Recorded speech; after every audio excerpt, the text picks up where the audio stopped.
President Bush will speak at the American Legion Convention in Salt Lake City tomorrow, but the city's mayor isn't impressed. In fact, he's preparing for the president's visit with an anti-war protest later today. Joining us from his office in Salt Lake City, Utah, is Mayor Rocky Anderson. Mr. Mayor, thank you for being with us. So I understand your phone's kind of ringing off the hook, and boy, we're getting a lot of emails because we said you're going to be on.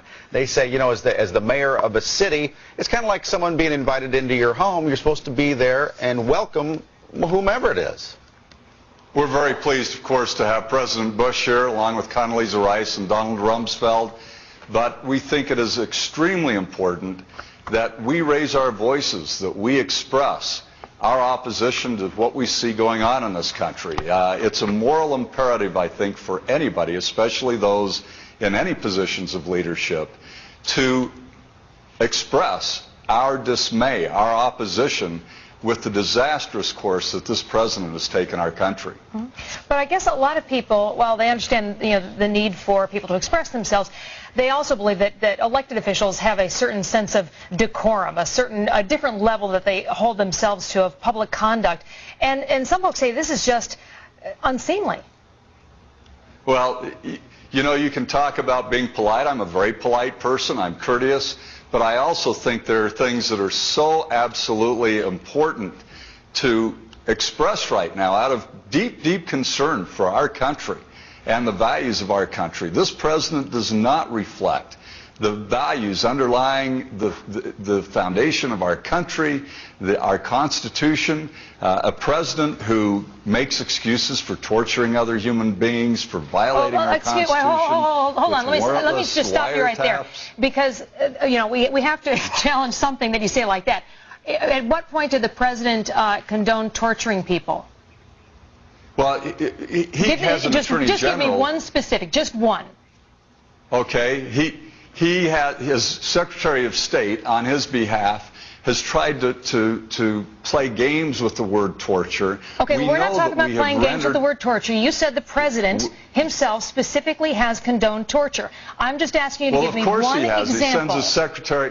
He sends his Secretary of State, Condoleezza Rice, over to Europe to make the case. No, she made the case for torture. You're saying that there's a difference between making a case, which you're alleging. You asked me a question. I'm trying to answer your question. But you're not answering it. You're saying she made a case for torture being considered, and you're saying that he has specifically said people should be tortured. There's a big difference between that.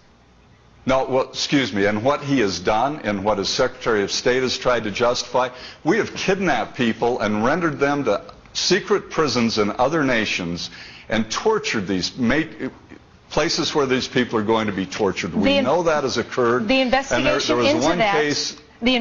into that, as I'm sure you're well aware of, did not prove that. In fact, they said they could not find that. That was the European investigation.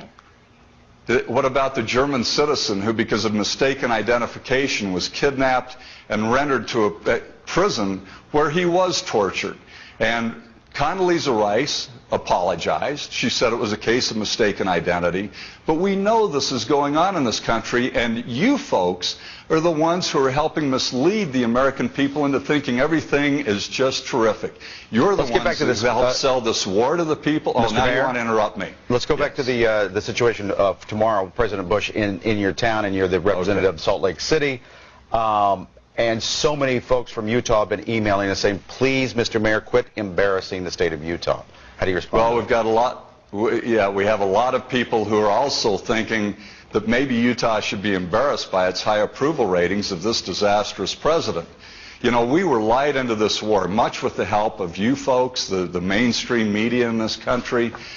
We still have people in this country who believe, 50% of them, according to the last Harris poll, who believe that we found weapons of mass destruction because of this incredible And that can be talked about, but as the mayor of a city, and isn't one of your jobs is to welcome the President of the United States? Yeah, my job is not... Anti-protest all you want later on, but... My job is not just to be a doormat. You know, I wish you people would understand what Theodore Roosevelt so clearly understood when he said that to stand behind a president, right or wrong, is not only servile and unpatriotic, but it is immoral. That it's something that our country... Our time with you is finished, but I'll tell you this. We didn't lie to anybody.